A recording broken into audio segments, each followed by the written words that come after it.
بسم اللہ الرحمن الرحیم۔ السلام علیکم۔ عنوان یہ غالب آئے گا۔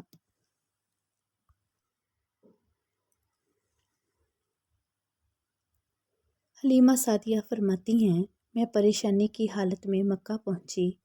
آپ کے دادا عبدالمطلب کے پاس پہنچنے ہی میں نے کہا، میں آج رات محمد کو لے کر آ رہی تھی۔ جب میں بالائی علاقے میں پہنچی تو وہ اچانک کہیں گم ہو گئے۔ اب خدا کی قسم میں انہیں جانتی، وہ کہاں ہیں؟ عبدالمطلب یہ سن کر فوراً کعبہ کے پاس کھڑے ہو گئے۔ انہوں نے آپ کے مل جانے کے لیے دعا کی، پھر آپ کی تلاش میں روانہ ہوئے۔ ان کے ساتھ ورقہ بن نوفل بھی تھے۔ غرض دونوں تلاش کرتے کرتے تہامہ کی وادی میں پہنچے۔ ایک درخت کے نیچے انہیں ایک لڑکا کھڑا نظر آیا۔ اس درخت کی شاخیں بہت گھنی تھی۔ عبدالمطلب نے پوچھا، لڑکے تم کون ہو؟ حضور صلی اللہ علیہ وآلہ وسلم چونکہ اس وقت تک قد نکال چکے تھے، اس لیے عبدالمطلب پہچان نہ سکے۔ آپ کا قد تیزی سے بڑھ رہا تھا۔ جواب میں آپ نے فرمایا، میں محمد بن عبداللہ بن عبدالمطلب ہوں۔ یہ سن کر عبدالمطلب بولے، تم پر میری جان قربان، میں ہی تمہارا دادا عبدالمطلب ہوں۔ پھر انہوں نے آپ کو اٹھا کر سینے سے لگایا اور رونے لگے۔ آپ کو گھوڑے پر آپ آگے بٹھایا اور مکہ کی طرف چلے۔ گھر آ کر انہوں نے بکریاں اور گائے ذبح کی اور مکہ والوں کی دعوت کی۔ آپ کے مل جانے کے بعد حضرت حلیمہ سعدیہ حضرت آمنہ کے پاس آئیں تو انہوں نے پوچھا، حلیمہ اب آپ بچے کو کیوں لے آئیں؟ آپ کی تو خواہش تھی کہ یہ ابھی آپ کے پاس اور رہیں۔ انہوں نے جواب دیا، یہ اب بڑے ہو گئے ہیں اور اللہ کی قسم میں اپنی ذمہ داری پوری کر چکی ہوں۔ میں خوف محسوس کرتی ہوں کہیں انہیں کوئی حادثہ نہ پیش آ جائے، لہٰذا انہیں آپ کے سپرد کرتی ہوں۔ حضرت آمنہ کو یہ جواب سن کر حیرت ہوئی، بولی، مجھے سچ سچ بتاؤ ماجرا کیا ہے؟ تب انہوں نے سارا حال کہہ سنایا۔ حلیمہ سعدیہ نے دراصل کئی عجیب و غریب واقعات دیکھے تھے۔ ان واقعات کی وجہ سے وہ بہت پریشان ہو گئی تھیں۔ پھر سینہ مبارک چاک چیک کیے جانے والا واقعہ پیش آیا تو وہ آپ کو فوری طور پر واپس کرنے پر مجبور ہوئیں۔ وہ چند واقعات حضرت حلیمہ رضی اللہ عنہا اس طرح بیان کرتی ہیں، ایک مرتبہ یہودیوں کی ایک جماعت میرے پاس سے گزری۔ یہ لوگ آسمانی کتاب تورات کو ماننے کا دعویٰ کرتے تھے۔ میں نے ان سے کہا، کیا آپ لوگ میرے اس بیٹے کے بارے میں کچھ بتا سکتے ہیں؟ ساتھ ہی میں نے حضور اکرم صلی اللہ علیہ وآلہ وسلم کی پیدائش کے بارے میں انہیں تفصیلات سنائیں۔ یہودی تفصیلات سن کر آپس میں کہنے لگے، اس بچے کو قتل کر دینا چاہیے۔ یہ کہہ کر انہوں نے پوچھا، کیا یہ بچہ یتیم ہے؟ میں نے ان کی بات سن لی تھی کہ وہ ان کے قتل کا ارادہ کر رہے ہیں، سو میں نے جلدی سے اپنے شوہر کی طرف اشارہ کرتے ہوئے کہا، نہیں، یہ رہے اس بچے کے باپ۔ تب انہوں نے کہا، اگر یہ بچہ یتیم ہوتا تو ہم ضرور اسے قتل کر دیتے۔ یہ بات انہوں نے اس لیے کہی کہ انہوں نے پرانی کتابوں میں پڑھ رکھا تھا کہ ایک آخری نبی آنے والے ہیں، ان کا دین سارے عالم میں پھیل جائے گا، ہر طرف ان کا بول بالا ہوگا، ان کی پیدائش اور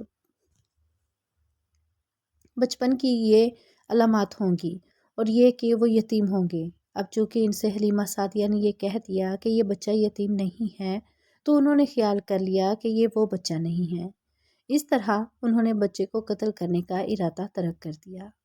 اسی طرح ان کے ساتھ یہ واقعہ پیش آیا۔ ایک مرتبہ وہ آپ کو عکاص کے میلے میں لے آئیں۔ جاہلیت کے دور میں یہاں بہت مشہور میلہ لگتا تھا۔ یہ میلہ طائف اور نخلا کے درمیان میں لگتا تھا۔ عرب کے لوگ حج کرنے آتے تو شوال کا مہینہ اس میلے میں گزارتے، کھیلتے کودتے اور اپنی برائیاں بیان کرتے۔ حلیمہ سعدیہ رضی اللہ عنہا آپ کو لیے بازار میں گھوم رہی تھیں کہ ایک کاہن کی نظر آپ پر پڑی۔ اسے آپ میں نبوت کی تمام علامات نظر آ گئیں۔ اس نے پکار کر کہا، لوگو اس بچے کو مار ڈالو۔ حلیمہ اس کاہن کی بات سن کر گھبرا گئیں اور جلدی سے وہاں سے سرک گئیں۔ اس طرح اللہ تعالیٰ نے حضور اکرم صلی اللہ علیہ وآلہ وسلم کی حفاظت فرمائی۔ میلے میں موجود لوگوں نے کاہن کی آواز سن کر ادھر ادھر دیکھا کہ کس بچے کو قتل کرنے کے لیے کہا گیا ہے، مگر انہیں وہاں کوئی بچہ نظر نہیں آیا۔ اب لوگوں نے کاہن سے پوچھا، کیا بات ہے، آپ کس بچے کو مار ڈالنے کے لیے کہہ رہے ہیں؟ اس نے ان لوگوں کو بتایا، میں نے ابھی ایک لڑکے کو دیکھا ہے، معبودوں کی قسم وہ تمہارے دین کے ماننے والوں کو قتل کرے گا، تمہارے بتوں کو توڑے گا اور وہ تم سب پر غالب آئے گا۔ یہ سن کر لوگ آپ کی تلاش میں ادھر ادھر دوڑنے لگے لیکن ناکام رہے۔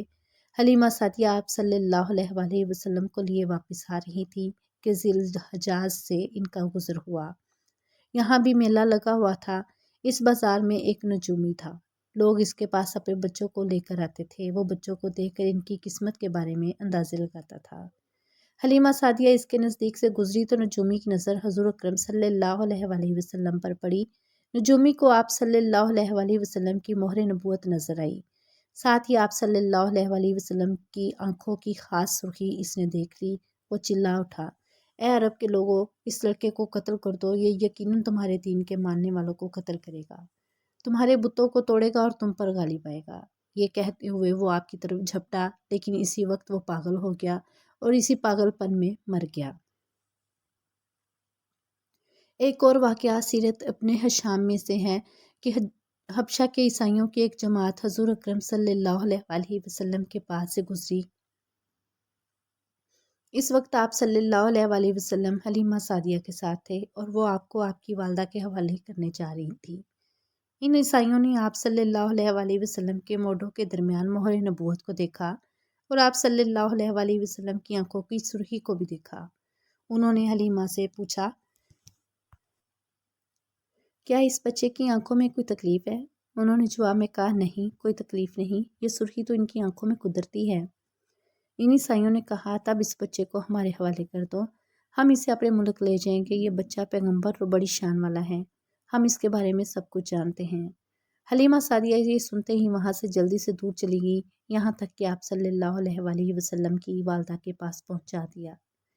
ان واقعات میں جو سب سے اہم واقعہ وہ سینہ مبارک چاک کرنے والا تھا۔ روایات سے یہ بات ثابت ہے کہ آپ صلی اللہ علیہ وسلم کے سینہ مبارک پر سلائی کے نشانات موجود تھے، جیسا کہ آج کل ڈاکٹر حضرات آپریشن کے بعد ٹانکے لگاتے ہیں۔ ٹانکے کھول دیے جانے کے بعد بھی سلائی کے نشانات موجود رہتے ہیں۔ اس واقعے کے بعد حلیمہ سعدیہ اور آپ کے خاوند نے فیصلہ کیا کہ اب بچے کو اپنے پاس نہیں رکھنا چاہیے۔ جب حضرت حلیمہ سعدیہ نے آپ صلی اللہ علیہ وسلم کو حضرت آمنہ کے حوالہ کیا، اس وقت آپ صلی اللہ علیہ وسلم کی عمر 4 سال تھی۔ ایک روایت یہ ملتی ہے کہ اس وقت عمر شریف 5 سال تھی، ایک تیسری روایت کے مطابق عمر مبارک 6 سال ہو چکی تھی۔ جب حلیمہ سعدیہ نے آپ صلی اللہ علیہ وسلم کو حضرت آمنہ کے حوالے کیا تو اس کے کچھ دنوں بعد حضرت آمنہ ان کا انتقال کر گئیں۔ والدہ کا سایہ بھی سر سے اٹھ گیا۔ حضرت آمنہ کی وفات مکہ اور مدینہ کے درمیان ابواء کے مقام پر ہوئی۔ آپ کو یہیں دفن کیا گیا۔ ہوا یہ کہ آپ صلی اللہ علیہ وسلم کی والدہ آپ صلی اللہ علیہ وسلم کو لے کر اپنے میکے مدینہ منورہ گئیں۔ آپ صلی اللہ علیہ وسلم کے ساتھ ام ایمن بھی تھیں۔ ام ایمن کہتی ہیں، ایک دن مدینہ کے 2 یہودی میرے پاس آئے اور بولے، ذرا محمد کو ہمارے سامنے لاؤ، ہم انہیں دیکھنا چاہتے ہیں۔ وہ آپ صلی اللہ علیہ وسلم کو ان کے سامنے لے آئیں۔ انہوں نے اچھی طرح دیکھا، پھر ایک نے اپنے ساتھی سے کہا، یہ اس امت کا نبی ہے اور یہ شہر ان کی ہجرت گاہ ہے، یہاں زبردست جنگ ہوگی، قیدی پکڑے جائیں گے۔ آپ صلی اللہ علیہ وسلم کی والدہ کو یہودیوں کی اس بات کا پتہ چلا تو آپ ڈر گئیں اور آپ صلی اللہ علیہ وسلم کو لے کر مکہ کی طرف روانہ ہوئیں، مگر راستے ہی میں ابواء کے مقام پر وفات پا گئیں۔ سیرت النبی کی ایپیسوڈ نمبر 8 کل لے کر آپ کی خدمت میں پھر حاضر ہوں گی۔ تب کے لیے اللہ حافظ۔ ویڈیو پسند آئے تو لائک کیا کریں اور چینل کو سبسکرائب کریں۔